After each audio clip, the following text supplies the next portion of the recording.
मैं अपने रूम में किसी काम में व्यस्त था, तभी किचन से माँ और मेरी बीवी की आवाज़ सुनी। मेरी बीवी माँ को खरी खोटी सुना रही थी।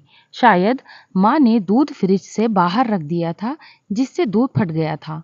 माँ बस यही कह रही थी कि उसे गलती से दूध बाहर छोड़ दिया, और मेरी बीवी उन्हें डांटे लगा रही थी, क्योंकि उसे मेरे लिए चाय बनाना था, पर दूध फटा हुआ देखकर वो बौखला गई थी। मैं ये सब सुन रहा था, पर काम में व्यस्तता के कारण अपने काम में लगा रहा। ये कोई नई बात नहीं थी कि सुलेखा की आदत सी हो गई थी माँ को खरी खोटी सुनाने की। मैं भी सुलेखा को देखा देखी कभी कभी माँ को डांट दिया करता था, और हमेशा उन दोनों के बीच मैं सुलेखा का ही पक्ष लेता और माँ को डांट देता था। आज जब मैं 3 दिन बाद घर आया, तो माँ मेरे पास आकर अपने आंचल से मुंह को पोंछते हुए बोली, बेटा खाना लगा दूं? दूर से आया है, थक गया होगा। ला अपना पैर दे, जूता उतार देती हूँ। मैं चुपचाप माँ को देख रहा था, वो मेरे जूते को उतार रही थी। मैंने माँ से पूछा, सुलेखा कहाँ है? उसने कहा, वो अभी अभी बाहर गई है, मुझसे बताया था कि तुम कुछ देर में आने वाले हो, ये कहकर वो चली गई। सुलेखा अपनी माँ को देखने गई थी, उसने मुझे पहले ही बताया था। उसकी माँ की तबीयत खराब है, पर मुझे समझ में नहीं आ रहा था कि वो मेरे साथ भी तो जा सकती थी। मैं 3 दिन के बाद घर आया हूँ, वो मुझसे मिलने को भी नहीं रुकी। यही सब मेरे दिमाग में चल रहा था। तब तक माँ ने खाना लगा दिया था। माँ ने मुझे आवाज़ दिया, बेटा मुंह हाथ धोकर आ जाओ, खाना लगा दिया है। मैंने खाना खाकर बिस्तर पर लेट गया, पर नींद नहीं आ रही थी।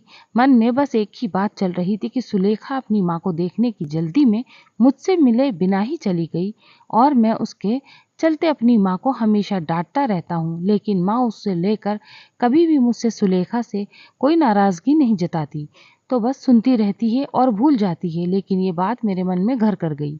सारी रात बस माँ के बारे में सोचता रहा। आखिर क्यों वो अपनी इतनी बेइज्जती बर्दाश्त करती है? आखिर क्या है वो चीज़ जिसके चलते माँ मुझसे इतना प्यार करती है? क्यों हमेशा मेरी चिंता करती है? क्यों वो सुलेखा की बातों का जवाब नहीं देती? क्यों क्यों और न जाने कितने ही क्यों मेरे मन में झंझोर रहे थे। मैं सुबह माँ को सबसे पहले यही पूछा, आखिर कौन सी बात है जिसके चलते तुम इतना सब सहती हो और उफ तक नहीं करती? मैं माँ की बातों को सुनकर दंग रह गया।